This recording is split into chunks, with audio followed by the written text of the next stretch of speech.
fechar os nossos olhos para a gente fazer a prece de abertura. Senhor Jesus, mais uma vez nos encontramos aqui reunidos em teu nome para dar seguimento às nossas tarefas de estudo do livro dos Espíritos.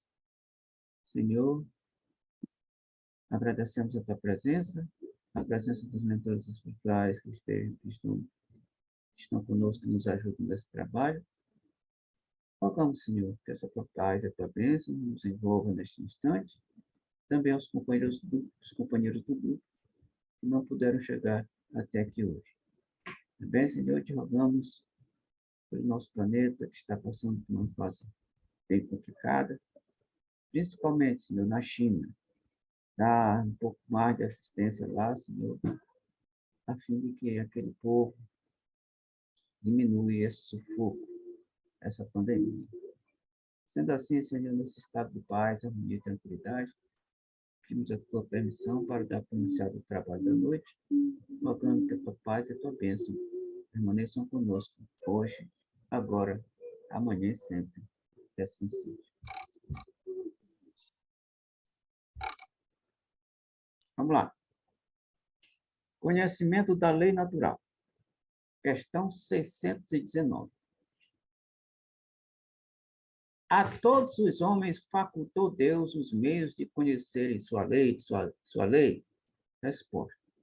Todos podem conhecê-la, mas nem todos a compreendem. Os homens de bem e os que se decidem a investigá-la são os que melhor compreendem.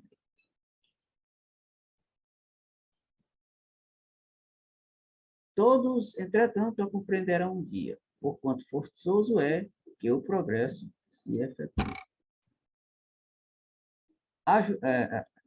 A questão aqui, Sandra, é que ele fala que nem todos a compreendem, realmente. Aliás, nós somos incompreendidos o tempo todo. Nós somos incompreendidos pelos nossos familiares, pelos nossos amigos, pelos nossos parentes, pelos nossos vizinhos, pelos nossos companheiros de escola, pelos nossos companheiros de trabalho, pelos nossos companheiros de religião, e por aí vai. Significando que, apesar de, muitas das vezes, a gente estar no mesmo nível, ou seja, no mesmo trabalho, na mesma religião, por exemplo, existem determinadas situações que a gente se destoa um pouquinho. É um pouco diferente. Principalmente no que diz respeito às interpretações das leituras dos estudos.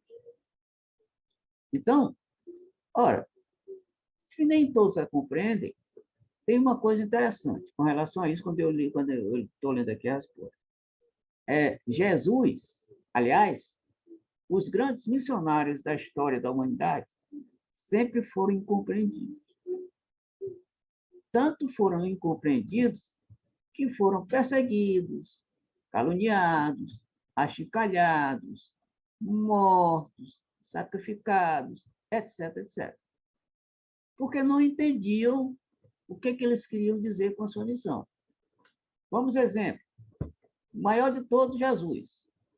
Sócrates, Joana d'Arc, Mahatma Gandhi, e Maria Teresa de Calcutá, Irmã Dulce, Chico Xavier, esse povo todo foram caluniados, foram perseguidos, e uns, principalmente, mortos. Porque, na verdade, aquele povo lá da época de Jesus, eles não conseguiam entender Jesus, a sua mensagem. E, por conta dessa mensagem que eles não entendiam, eles procuraram de todo o jeito assumir uma forma de matá-lo, de assassiná-lo. Assim também foi Sócrates. Arranjaram um jeito de matar Sócrates. Arranjaram um jeito de matar Joana d'Arc.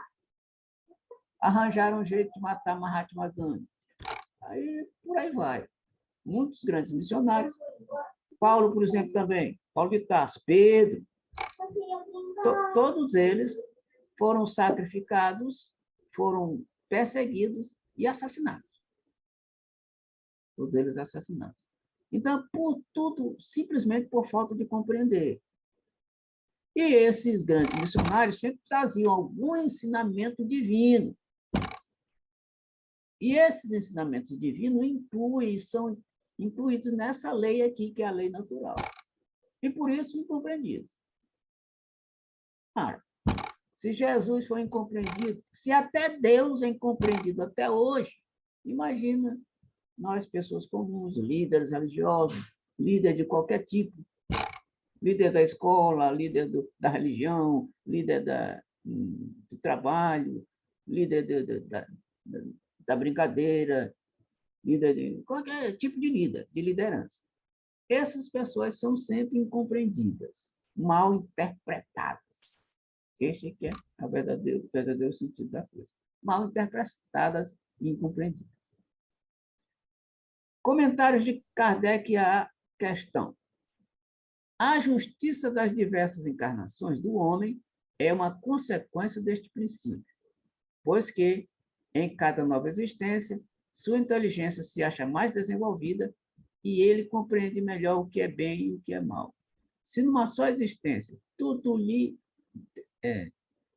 devesse ficar ultimado, qual seria a sorte de tantos milhões de seres que morrem todos os dias no embrutecimento da selvageria ou nas trevas da ignorância, sem que deles tenha despendido o se instruírem? Bom, então, ou seja, mesmo que essas pessoas não compreendam essas leis, Deus dá oportunidade para elas compreenderem mais cedo ou mais tarde. E à medida que eles vão encarnando, eles vão evoluindo também. E é a evolução dá condições para a pessoa começar a entender aos pouquinhos essa lei. E, na verdade, a lei natural realmente tem situações que para nós, né, que não somos muito evoluídos, não é fácil de entender. Não é fácil de entender. Então como Deus é bom, misericordioso, ele dá oportunidades várias para que a pessoa vá aos pouquinhos se libertando do quinhão da ignorância. Porque essa falta de compreensão nada mais é do que ignorância da coisa. Ignorância da coisa. Pergunta, Sandra, comentário, está tudo bem? Vamos aí. Tá bem claro. Está claro, muito bem. 620. Antes de se unir ao corpo, a alma compreende melhor a lei de Deus do que depois de encarnada? Resposta. Compreende-a de acordo com o grau de perfeição que tem atingido e dela guarda a intuição quando unida ao corpo. Os maus instintos, porém, fazem ordinariamente que o homem a esqueça. Ou então, o que ele está dizendo aqui? Ele está falando na tal da perfeição. Ele vai compreender essa lei de acordo com o grau de perfeição. É o que sempre esse livro bate na mesma tecla, né? A gente sempre fala isso aqui. Perfeição, à medida que ele vai se evoluindo, vai se aperfeiçoando e tal, ele vai começando a conhecer as coisas. Bom. Mas assim, lá, você falar alguma coisa? Não, pode dizer, pode falar. Enquanto desencarnado, ele não está com uma... A gente já não viu mais anteriormente que a mente fica mais amplificada. Então, teoricamente, ele não tem uma ideia mais clara do que é a lei de Deus quando ele está desencarnado, por mais que ele não seja perfeito. Mas ele tem uma ideia, ele tem um limite de conhecimento, mas pelo fato dele estar desencarnado, não fica mais claro para ele as ideias do que quando ele vai ser encarnado, até porque ele tem a questão do esquecimento e tudo mais. Sandra, muito bem colocado. Realmente está começando a buscar lá na memória aquilo que a gente já estudou. E está vindo à tona. Olha só, o que está acontecendo contigo, acontece comigo, sabe por quê? Porque a gente começa a gravar partes importantes, interessantes do livro em si, e aí, quando a gente vai comentando, a gente vai estudando, aí a coisa flui. E não A tem coisa- como dissociar. Não tem como dissociar. Isso, fica ligado, interligado. Aquilo que a gente estudou com aquilo que a gente está estudando, e no momento que a gente está conversando, flui naturalmente como está fluindo contigo. O que significa isso dizer, Sandro? Isso significa aprendizado, assimilação. Ou seja, Sim, nós estamos assimilando a coisa. É exatamente isso. Quando ele chega do lado de lá, Sandra, ele aclara mais a visão dele. Quando ele chega do lado daqui, a visão entorpece por conta do mergulho no corpo. É exatamente isso que você falou. Sandra. Perfeito. Perfeita a colocação. Perfeito. Então, é assim, quando a gente está lá, tudo a gente enxerga de forma diferente. Essa forma diferente é melhor ainda, né? Uma visão mais clara, mais límpida da coisa em si. Quando a gente mergulha no corpo, ele está dizendo bem aqui, ó, ordinariamente o mergulho no corpo e os instintos faz com que ele esqueça aquilo que ele sabia quando estava do lado de lá. Muito, muito legal isso aí. Muito bem. Continuando. Essa aqui é linda. Eu sempre cito essa questão. 621. Onde está escrita a lei de Deus? Na consciência. Pronto. Aonde a gente for, a gente se leva. Ou seja, aonde a gente for, a gente leva a lei de Deus na consciência. A gente não pode fugir dela. Ou seja, tudo que a gente fizer de encontro a ela está ali nos cobrando. Vai nos cobrar mais cedo ou mais tarde.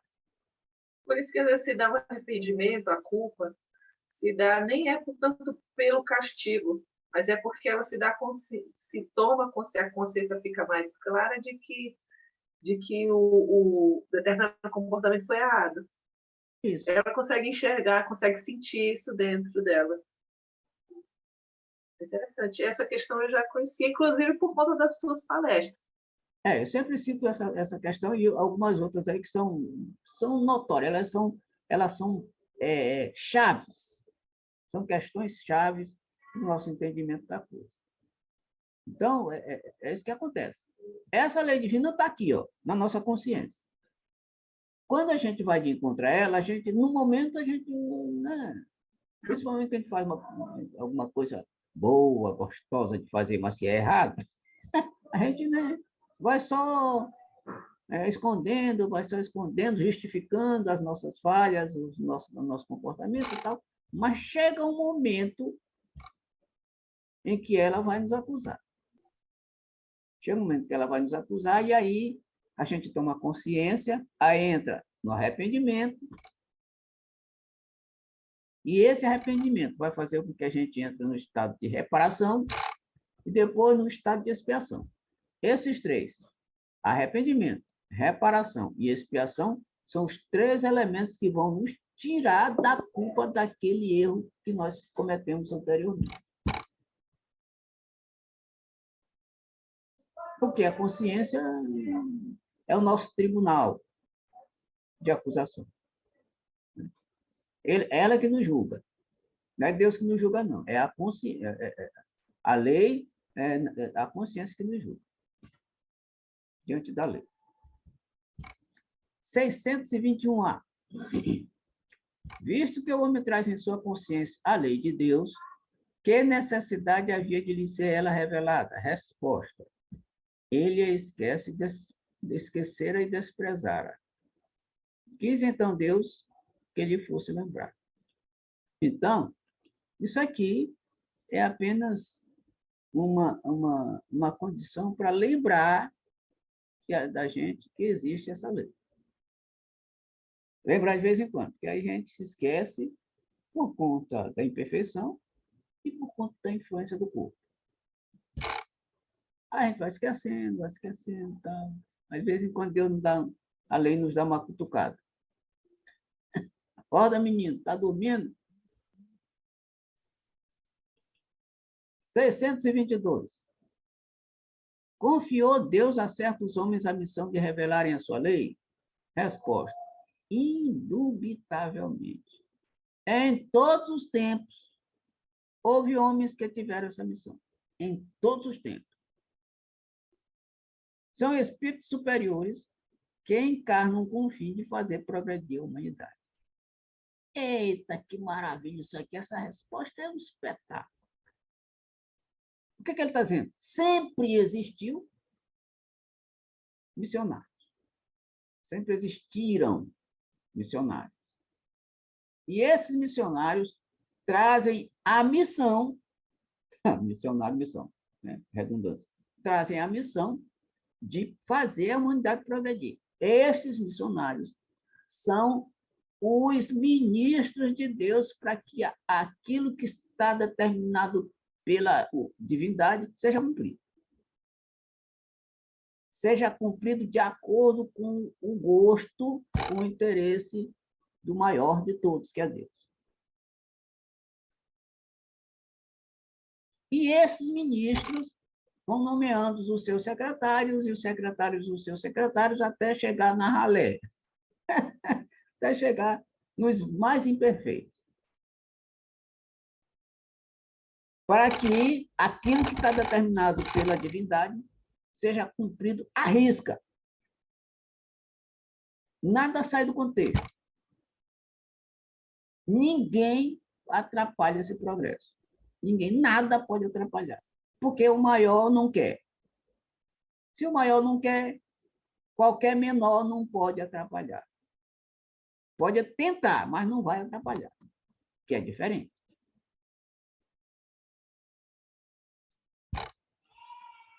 (623) Os que hão pretendido instruir os homens na lei de Deus não se têm enganado algumas vezes, fazendo-os transviar por meio de falsos princípios?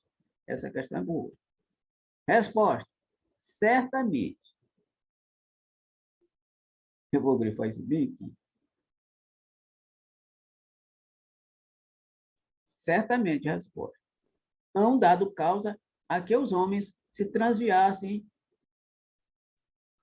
aqueles que não eram inspirados por Deus e que, por ambição, tomaram sobre si um encargo que lhe não fora cometido. Todavia, como eram, afinal, homens de gênio, mesmo entre os erros que ensinaram, grandes verdades muitas vezes se encontram. Bom, aqui é que algumas vezes existem vários tipos de missionários. Existem aqueles que são os grandes missionários, que esses seguem reto aquilo que foi determinado. Existem outros missionários que ainda são imperfeitos, têm uma certa imperfeição. E algumas vezes incutem naqueles que eles são liderados alguma coisa, algum ensinamento que pode desviar esses liderados para o caminho errado.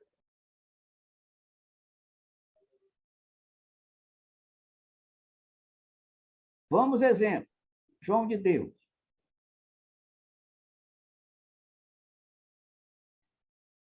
Sim. Quer ver uma coisa? Eu falei missionários, grandes missionários, e missionários que têm certas imperfeições ainda. Os grandes missionários tinham um foco, um objetivo.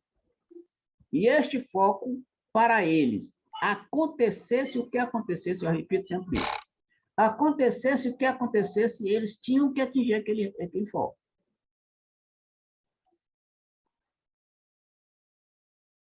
Paulo dizia que o alvo dele era o Cristo. E ele não saiu daquele foco. E conseguiu. Outros missionários chegam aqui, mas ainda têm algumas imperfeições e, logicamente, alguns inimigos. É lógico que todo mundo tem inimigos. Todos.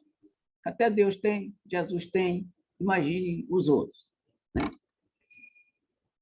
Os grandes missionários tiveram, foram sacrificados por conta disso, etc. Os inimigos. Então, outros inimigos, esses inimigos que têm uma certa imperfeição e que espíritos desencarnados influenciam negativamente. E ele, por conta do seu livre-arbítrio, às vezes cede. São esses aqui que eles estão falando, que ele está falando. Agora, tem alguns desses ensinamentos que, mesmo errado, grandes verdades se encontram. Grandes verdades. Ou seja, não são a verdade total, mas uma verdade relativa. Algum benefício pode dizer que eles causaram, então. Mesmo que tenham cometido alguns deslizes. Isto são. Porque se a gente for parar para pensar, o João de Deus ele ajudou muita gente. Ajudou muita gente. Lógico, ajudou muita gente. Aliás, ele pode até ter ajudado muito mais do que prejudicar. Olha só. Muito mais do que prejudicado. Por exemplo, outros missionários. Por exemplo, a Flor de Lis, no caso aí evangélica. Né? Flor de Lis. Ela deve ter ajudado muita gente. Deve ter influenciado positivamente muita gente. Sim. Só que deslizou um pouquinho. Um pouquinho, né? João de Deus também deslizou. Outros deslizaram. Mas a sua obra ficou. Alguma coisa positiva ficou. É aí que está o mérito. Pois eu acredito até aqueles que, de determinadas religiões, que usam da religião para ludibriar financeiramente, psicologicamente.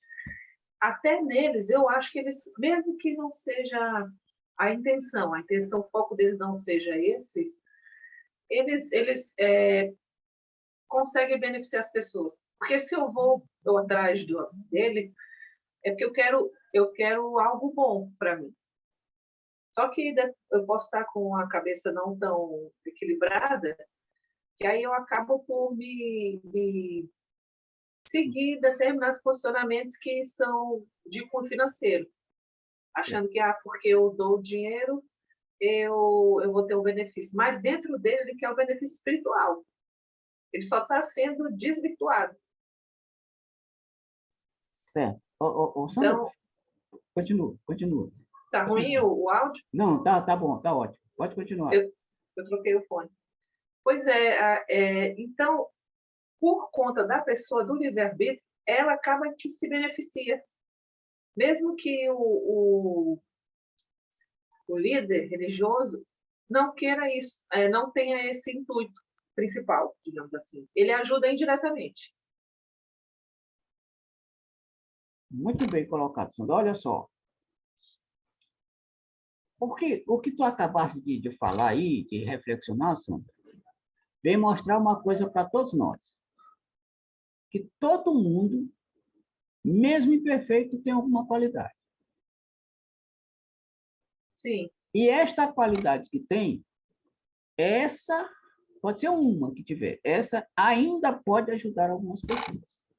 Olha só, a pessoa fica naquela história que tu está falando, o líder religioso, dá dinheiro, dá dinheiro, dá dinheiro, dá dinheiro. Mas ela vai para lá para ficar o quê? Para escutar a voz dele, porque aquela voz conforta, aquela voz direciona, mostra o caminho, mesmo que não seja esse o objetivo dele, não é esse, como tu falaste. É outro que não tem nada a ver, né? Não tem nada a ver. Sim. Mas a pessoa vai, assiste, escuta, ouve a palavra, recebe o direcionamento, o camarada lê a palavra, interpreta, papapá, papapá. Ou seja, ela está indo ali e, naquele momento, ela está se consolando, está recebendo a mensagem e tal. Isso é positivo, apesar de o objetivo dele não ser esse. Aquilo que ele está fazendo é apenas para atingir um objetivo maior, mas ele não quer isso. Ele está pensando em si. Mas, mesmo assim, olha só, ajuda. Mesmo assim, ajuda.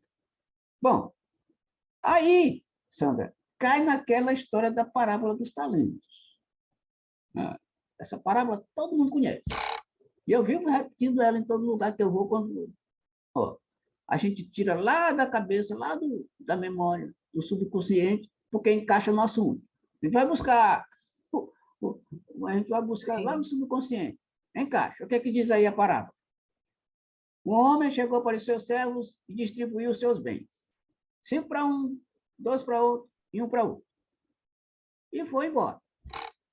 né, deu um tempo para que eles pudessem trabalhar aqueles talentos.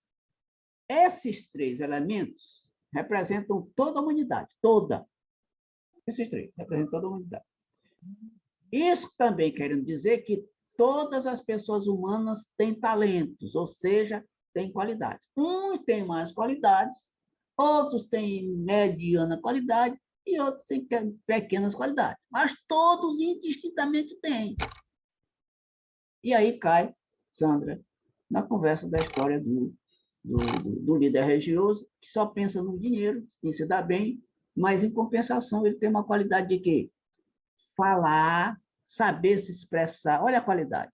Saber se expressar, a pessoa fica captada, magnetizada pelo que ele fala, pelo que ele diz, pelo ensinamento, alivia suas dores naquele momento. E aí, isso faz bem para a pessoa. Hitler. Qual era o grande talento de Hitler?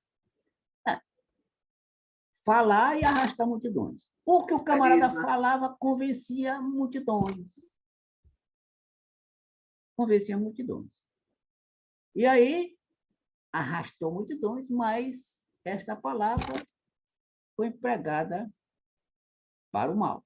Mas ele tinha um dom de conduzir o seu rebanho. Ele é mais difícil de ver alguma qualidade, algum benefício para outrem. Dentro do que ele fez. É um pouco mais difícil, mas eu acredito que tenha. Alguma qualidade ele tinha. Não, mas tinha. O que eu quero dizer é assim, uma qualidade que foi benéfica para o outro. Certo. Porque o fato dele ter carisma, dele ter um bom discurso, foi bom para ele. Bom para ele e o talento que ele tinha, né? Recebeu o talento. Só que quando a gente recebe o talento, não é para enterrar como fez o terceiro lá. E no caso dele, ele usou o talento para enterrar, ou seja, para prejudicar a si e os outros. Mas que tinha talento, tinha aí, e esse talento era o tal do talento. Bom, então vamos adiante.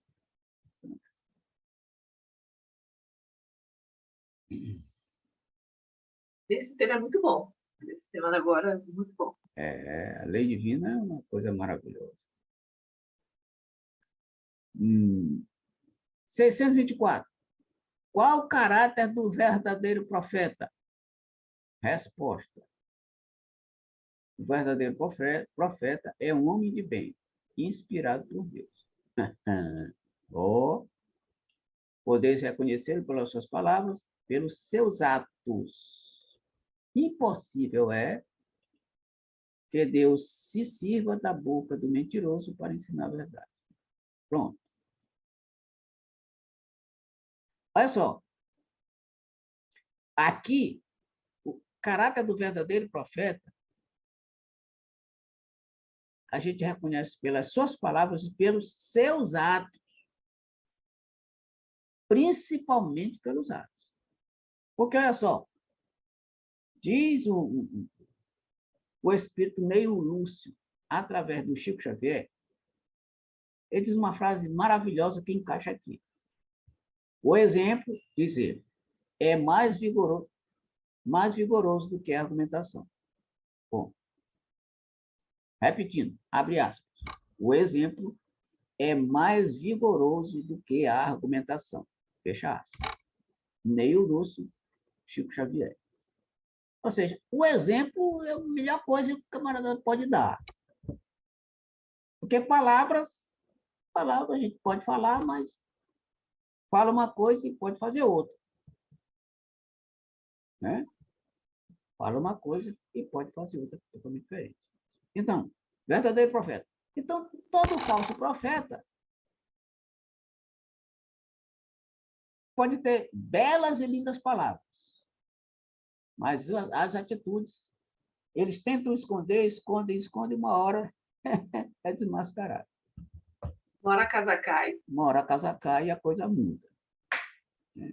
Demora muito. A casa cai e a coisa muda. Quer ver uma coisa que encaixa aqui nesse falso profeta, verdadeiro falso profeta? Um dia, eu gosto de assistir palestras, não só espíritas, São palestras de grandes expositores brasileiros, nós temos uma meia dúzia de bons expositores. E um dia um deles estava falando a respeito de que ele foi na China ou no Japão, qualquer coisa assim. Comprou uma mochila. Uma mochila. Que ele pensou que era original. Porque era exatamente do jeito da mesma e tal, o material exatamente parecido e tal, aquela história toda. E ele comprou como se fosse verdadeira. Depois descobriu que não era verdadeira. Mas olha só, uma coisa que ele disse, um detalhe bacana que ele disse. Bom, ela não era verdadeira, mas preencheu perfeitamente a minha situação. Ou seja, um falso profeta pode encaixar perfeitamente na cabeça, na visão de alguma pessoa. É falso, mas me serve. E, às vezes, o que ele diz, depois de algum tempo foi que ele descobriu que era falso. Mas até aquele instante, ele acreditou que tudo ali era verdadeiro. O falso profeta é assim. Ele compra uma ideia como sendo verdadeira, e essa ideia que ele acha que é verdadeira, ele passa tempos com ela, e às vezes até morre acreditando que aquela ideia é verdadeira. E aí, quando descobre, ele diz assim, se descobrir, mas, rapaz, eu fui enganado o tempo todo e não sabia, mas eu gostava dessa situação. É que nem mulher que apanha do marido. Não larga o cara, mas apanha todo, mas não larga. Ou seja, é falso o marido, Sim. mas ela não larga, está ali o tempo todo. O que quer dizer isso? Quer dizer que apanhar todo dia, apesar de apanhar, tem alguma coisa no marido que faz com que ela não deixe. Assim como o falso profeta. O cliente, ou seja, o liderado, mesmo que descubra mais anos depois que não era exatamente aquilo, mas mesmo assim ele não larga. Isso é igual futebol, é igual política. Olha só, o político, qualquer um, não vou citar ninguém aqui, nem quer saber Sim. política. O político, Sim. o político que a gente admira pode ser o maior pilantra, o maior safado do planeta, a gente não acredita e fica lá agarrado com ele o tempo todo. Sim. Isso acontece com qualquer um de nós. A gente fica cego. Mas é mais comum do que se imagina. É muito mais comum do que a gente imagina. Sabe? Isso cabe em político, cabe em líder religioso, cabe em família, cabe em qualquer ambiente, qualquer lugar que tenha gente, acontece isso. A pessoa ficar cega pelo outro, mesmo sabendo que o outro não é aquilo que não é aquele verdadeiro que a gente imagina, mas continua cego. Assim é time. Meu time, eu torço por aquele time. Meu time apanha, mas não larga. Fica na segunda divisão, fica na terceira, na quarta, um monte de tempo lá, mas não larga. Aí começa a criticar aquele outro que é campeão. Ah, porque esse não presta, esse teu time é campeão, mas não presta, e não sei o quê, teu time não sei o quê, papapá. É a mesma coisa. A gente fica cego. Pelos nossos ídolos, por exemplo, a gente imita os caras. Às vezes são tudo pilantras. A gente imita e adora e se apaixona. Não tem? Tem gente que se apaixona pelos ídolos. São os falsos profetas em todo o setor da humanidade. Na política, repito.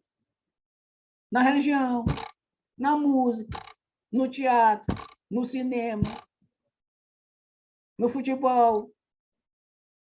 Tudo isso. Caráter dos verdadeiros e dos falsos profetas.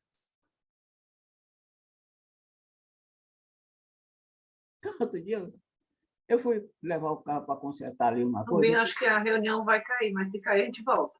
Beleza, beleza. Outro dia, eu estava ali consertando o carro. Estava ali. Quando se reúne uma porção de gente, meia dúzia de pessoas, aí começa a conversar, uns falam de futebol, outros falam disso, outros falam daqui e tal. Eu vi um camarada lá, dois camaradas discutindo por causa de política. Eu estou só escutando os dois. Como é que eu vou brigar com o outro por causa de política? Aí aquilo me ficou, né? Eu estou escutando, aquilo ficou mexendo com a minha língua aqui. Começou a mexer, eu digo, rapaz, eu não vou falar não. E começou a mexer. Teve uma hora que eu não resisti, não. Peraí, pessoal, peraí, calma aí. Aí eu disse, não, peraí, pessoal, peraí, dá licença. Vocês estão falando o seguinte, se vocês estão falando de político, qualquer um que vocês ficarem falando, não vai adiantar um tentar convencer o outro e o outro tentar convencer um, que não vai adiantar. Porque por mais que o político que vocês estão falando seja ruim, vocês nunca vão admitir isso. Qualquer um dos dois que vocês estão brigando aí com relação a essa história aí, defendendo o outro, um defende um, outro defende outro, por mais que eles sejam ruins, nenhum de vocês dois vai admitir que ele é ruim. Então, acho que não adianta essa conversa aí, porque não vai a lugar nenhum nessa discussão. Aí depois eles reconheceram, realmente não vai dar lugar nenhum, porque ele não vai me convencer e eu também não vou convencer ele. Então, é exatamente. Pois é isso. O falso profeta parece ser até mais atraente do que o verdadeiro, porque o falso profeta a gente fica cego, a gente não consegue se livrar do cara, da pessoa. É um fanatismo terrível, sabe? É muito estranho como é que a gente consegue gostar de uma pessoa que tem um caráter desse jeito. Mas é coisa de relacionamento. Os relacionamentos interpessoais, às vezes a gente só enxerga o que a gente quer. A gente não enxerga o real. Não, a gente só enxerga aquilo que é nossa conveniência. É aquele lance, por isso que o autoconhecimento é muito importante. Porque no autoconhecimento tem que tirar as máscaras tuas e do teu posicionamento em relação ao mundo.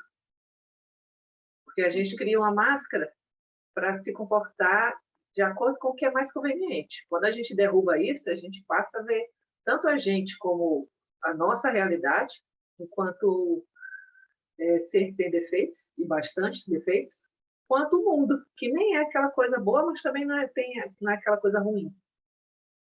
A gente consegue discernir melhor a realidade. E aí é nesse ponto que eu te digo, a pessoa quer ver o que ela quer, então ela nunca vai ver o defeito daquela determinada pessoa, seja ela relacionamento amoroso, seja ela relacionamento com pessoas que ela admira, no caso do político, é assim.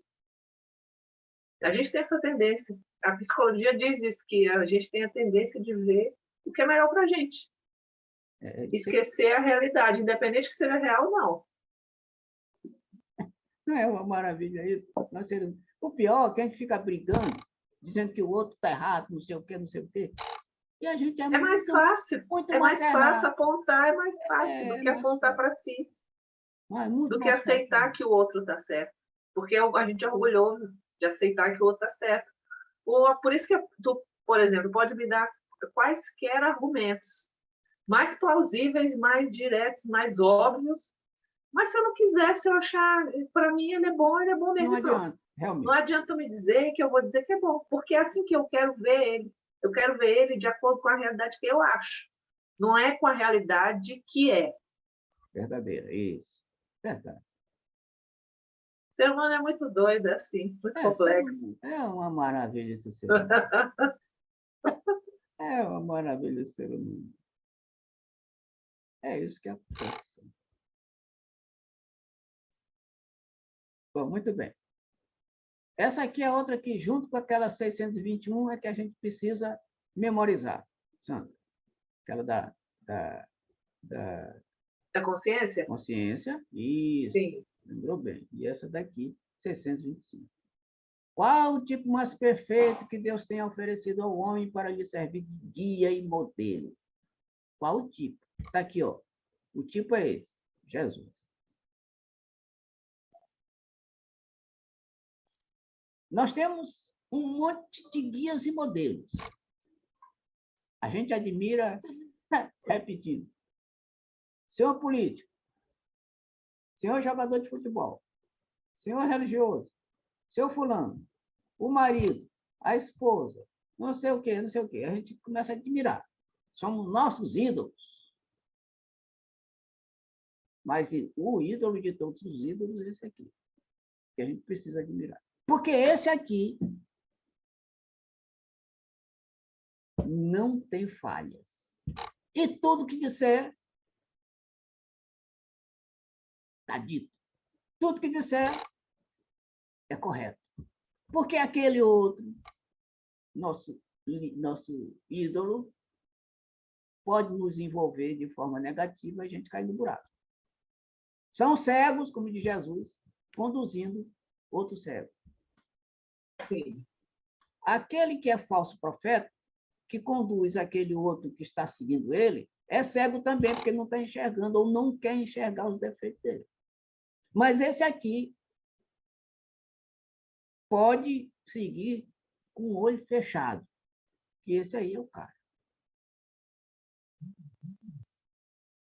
Este é o modelo dos modelos, é o guia dos guias. É o líder dos líderes.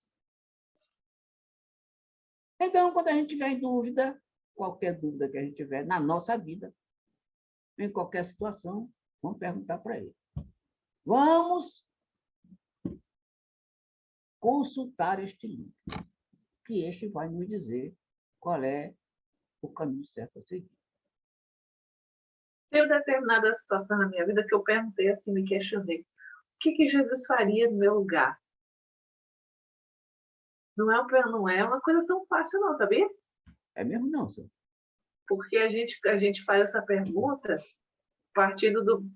É, tendo como princípio a gente, partindo do nosso ponto de vista, no caso.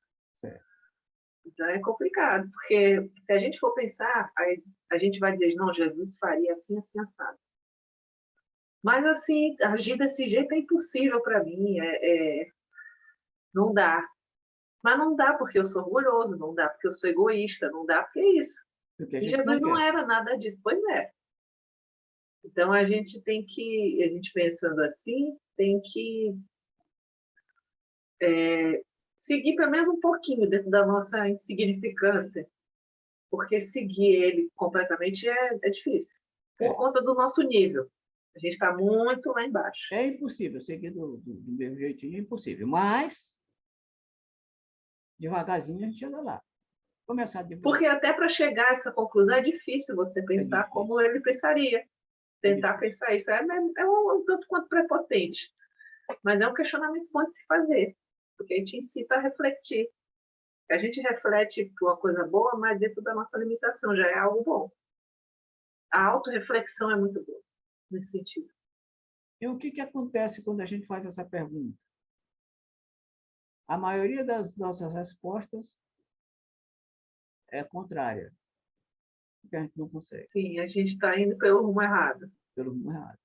A gente não consegue ir pelo rumo certo. Mas aí o fato da gente ter consciência, porque tem gente que não tem, não, eu estou certo mesmo. Eu vou Sim. assim, pronto. É. E temos que dizer, eu Não sou se assim, reflete. eu sou assim. O caso, sabe o que acontece, Sandra? Quando a gente não consegue seguir o que Jesus diz, pelo simples fato de dois motivos. Primeiro, A gente é imperfeito. Segundo, a gente não quer sair da nossa zona de conforto. O que é sair da zona de conforto? É seguir o caminho do bem, que não é fácil. Sim. Ou seja, a gente está acomodado ali no pecado, no erro, na coisa boa, no bem bom, né? Sim. Eu vou sair daqui, poxa, está tão bom aqui, está tão gostoso. Isso aqui está uma maravilha. Oh, meu Deus, não sei, não consigo. Aí começa a botar um monte de empecilho, um monte de desculpa para não conseguir sair dali por conta dessa imperfeição. Questões anteriores a gente disse o seguinte, ó, à medida que a gente for reencarnando, a gente vai começar a perceber a lei natural. Ou seja, a gente vai evoluindo e vai começar a seguir devagarzinho o que Jesus ensinou para nós. Mas é assim mesmo. A natureza não dá salto. Né? Deus não criou esse universo em 7 dias. São 7 eras, milhões de anos, cada Sim. era. Ou seja, cada era, milhões de anos, cada dia, 1 milhão de anos um dia, outro milhão de anos, né? Estou dizendo assim, quer dizer, são períodos longos para construir uma obra fenomenal. Então, isso significa dizer que tudo é devagar, não é assim, de uma hora para outra correndo, não. Deus tem paciência, é paciente. Essa é uma das virtudes da divindade, a paciência. Ele tem paciência com a gente, ele espera milhares de anos para a gente chegar lá. Ele não fica nos cutucando, não, não, ele tem paciência. Então, tudo tem que ser devagar, é assim mesmo. Não tem aquele ditado que devagar se vai ao longe, ditado popular? Sim. Devagar se vai ao longe. A gente constrói uma casa, um prédio de 50 andares, a partir do primeiro tijolo, bem devagarzinho, um em cima do outro, um em cima do outro, tá, devagarzinho, até construir.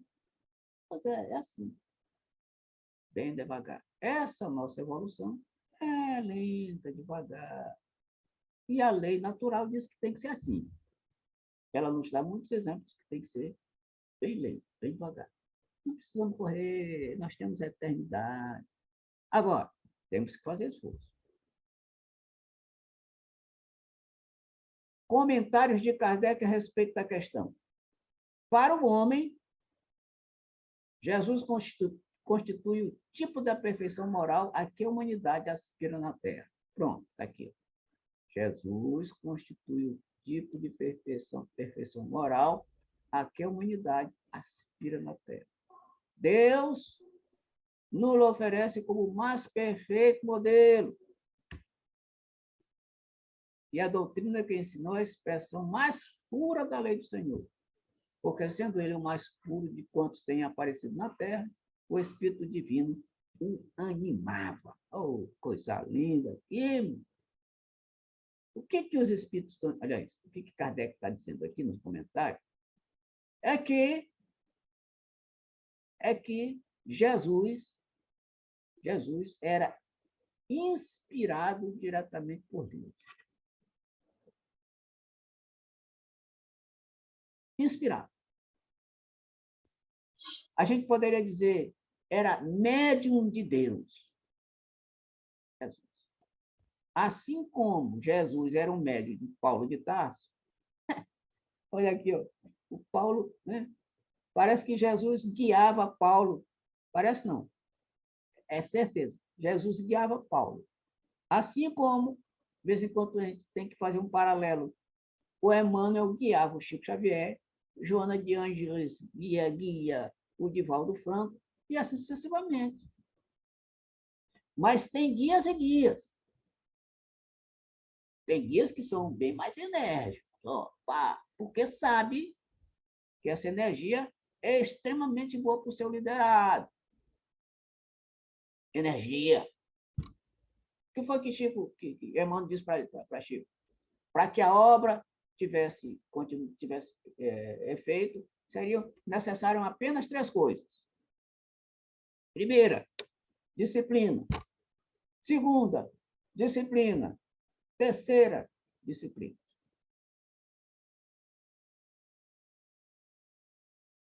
E de vez em quando a gente toca a respeito do assunto, Dá a impressão que eles não tinham livre-arbítrio. Tinham e muito. Só que eles sabiam que o livre-arbítrio dele deveria seguir no rumo da orientação. Ponto final. Assim como Cristo guiava Paulo de Tarso, assim como aquela voz guiava Sócrates, aquelas vozes guiavam Joana d'Arc, assim como o Emmanuel guiava o Chico, assim como Joana guia o Divaldo Franco e outros médicos. Para que eles não caiam. Porque são missionários. O missionário tem que seguir até o fim. Não pode desviar do caminho. Por isso é que eles têm esses orientadores, que são caxias, no bom sentido. No bom sentido. De vez em quando a gente é pai, de vez em quando a gente é enérgico com os nossos filhos. Para quê? Para que eles possam se conduzir bem no caminho. A gente não pode ser bom pai, bom guia, se não for enérgico com o nosso liderado. Tem que ser enérgico, porque senão destoa. Desvia. E se desviar, a culpa vai ser nossa. Responsabilidade nossa. Porque não conduzimos com energia os nossos liderados. E aqui está Jesus nos mostrando o caminho o tempo todo. Ele sempre dizia, eu vim aqui a esta terra para fazer a vontade daquele que me enviou. O que Jesus quis dizer com isso? Não adianta. O meu objetivo é fazer a vontade do Pai. O meu alimento, ele dizia, é fazer a vontade daquele que me enviou. A vontade do meu Pai. Aconteça o que acontecer, eu vou fazer o que ele mandou. Tanto é que na hora da morte lá, grampeado, pregado, ele disse, está consumado. Ou seja, a minha missão foi resolvida a contento. A minha missão foi correta, foi certa. É o que ele disse, é o que ele disse. Então, os missionários não têm para onde correr, não tem nada que faça eles desistirem nem desviar do caminho. Comentário de Kardec, continuando ao comentário. Quanto aos que, pretendendo instruir o homem na lei de Deus, o têm transviado, ensinando-lhes falsos princípios, isso aconteceu por haverem deixado que os dominassem sentimentos demasiados terrenos e por terem confundido as leis que regulam as condições da vida da alma, ou as que regem a vida do corpo. Muitos são apresentados como leis divinas, simples leis humanas, estatuídas para servir às paixões e dominar os homens. O que ele está dizendo aqui é que alguns, né, que se apresentaram para instruir essas leis, desviam, umas vezes. Né? Às vezes com leis humanas e com pensamentos e atitudes não condizentes com as leis naturais ou leis divinas. Comentário, Sandra? Pergunta? Não, está bem claro. Muito bem. Terceira parte do livro, né? As leis naturais. 626.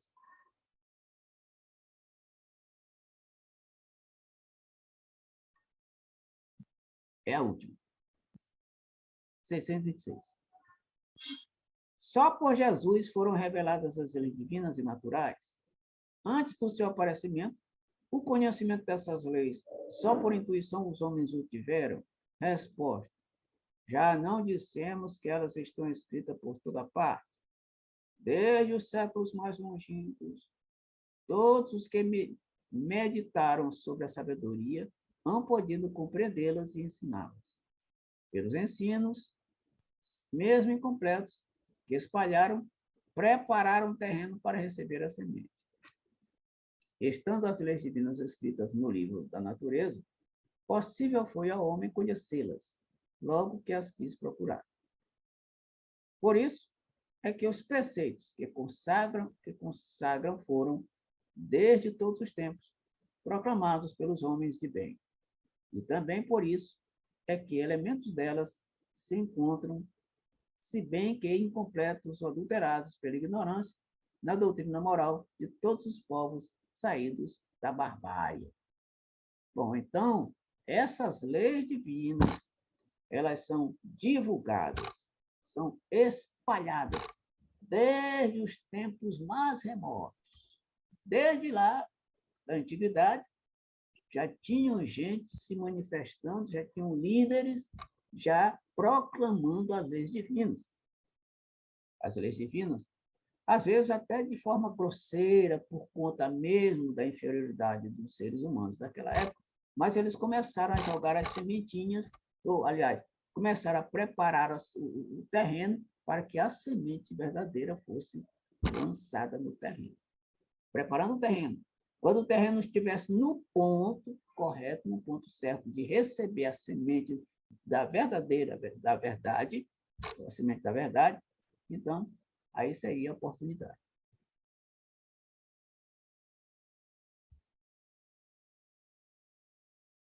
E aí, todos esses elementos vieram preparar o terreno para a chegada de quem? Do grande guia e modelo. Do grande guia e modelo. Todos eles foram precursores, chamados. Aqueles que preparam o terreninho, o maior de todos, chegar aí, jogar a semente da grande verdade.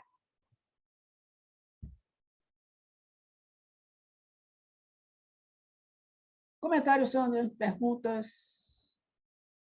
Não, está bem claro.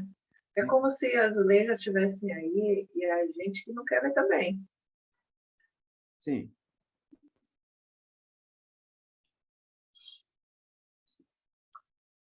Aliás, Essa temática é grande, né? É bastante grande. São o quê? 10 leis, 10 ou 11 leis. E nós estamos no início da primeira. A lei divina natural.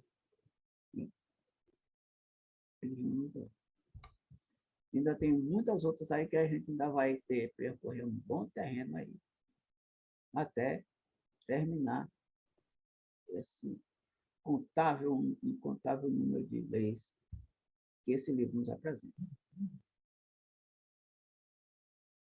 Então, isso que acontece porque, como a gente falou anteriormente, tudo está determinado para acontecer. Né? Jesus estava determinado para acontecer, para vir naquela época. Tá? Naquela época. Kardec também teve uma reunião no plano espiritual para a vinda de Kardec, para preparar, ó, que coisa mais linda. Humberto de Campos, nosso conterrâneo, através da mediunidade do Chico, conta a história de que no final do século XVIII,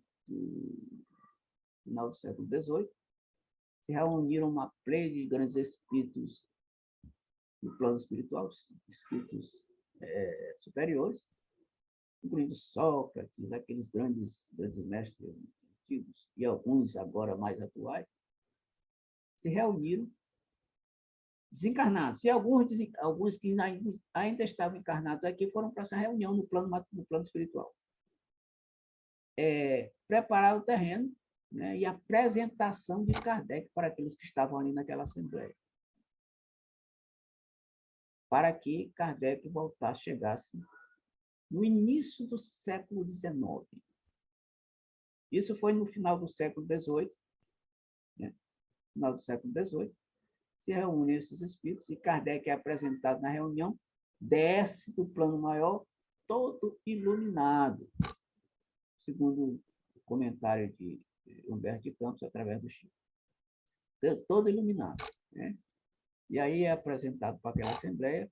Inclusive, nessa assembleia estava Napoleão Bonaparte, que ainda estava encarnado e que ele teria, olha só, teria a missão de ajudar Kardec naquela programação da doutrina.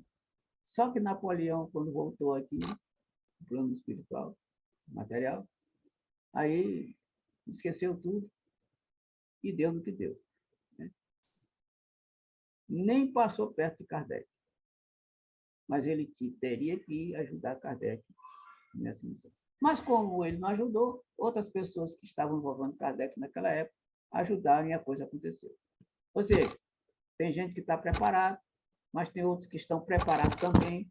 Tem um terceiro que está preparado, tem um quarto, porque se o primeiro desistir ou não quiser, tem o segundo. Se o segundo não quiser, tem o terceiro. Mas alguém desses que estão preparados vai conseguir fazer aquilo que está determinado. Não é uma maravilha isso aí? É um espetáculo isso aqui, Sandrinha.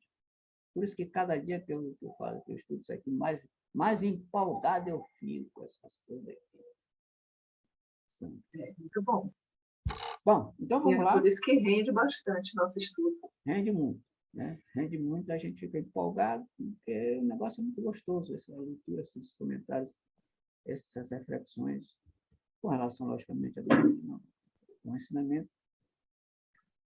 fica, né? Dá um ânimo bastante grande para as nossas vidas. Faz a prece para nós, Sandrinha, que é encerramento. Faço sim, vamos lá. Vamos lá.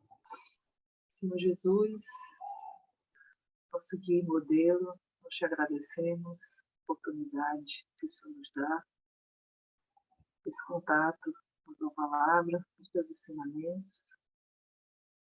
Te pedimos discernimento, te pedimos conhecimento, que a gente possa ter a compreensão necessária das tuas leis, para que possamos colocar em prática em prol da nossa evolução espiritual. Que a gente possa servir de um ponto de luz que ilumine a nós mesmos e que ilumine os que nos cercam, dentro das limitações em que nos encontramos neste momento. Agradecemos aos guias que nos ajudam neste trabalho, nos dando o ambiente necessário para que esse estudo aconteça. Damos as boas-vindas aos nossos irmãos desencarnados que aqui chegam, se aproximam, que eles façam bom uso dessa energia boa que aqui se encontra neste ambiente.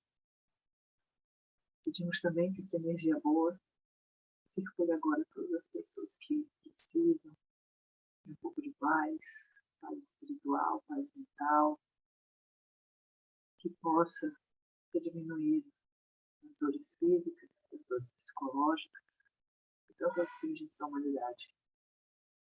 E assim, Senhor, e pedimos permissão para encerrar o estudo do Livro dos Espíritos da noite de hoje. A certeza de que isso sempre vai estar presente nas nossas vidas. Sim. Sandrinha, bom resto de final de semana. É sábado, nos veremos sábado. Sábado eu passo 3 horas para a gente ir lá, tá? Tá certo. Dá um cheiro na nossa mamãe. Lembrança aí para o nosso Sérgio. E boa noite.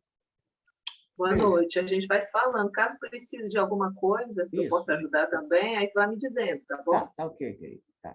Tá bom. Tchau. Boa noite. Tchau, beijo.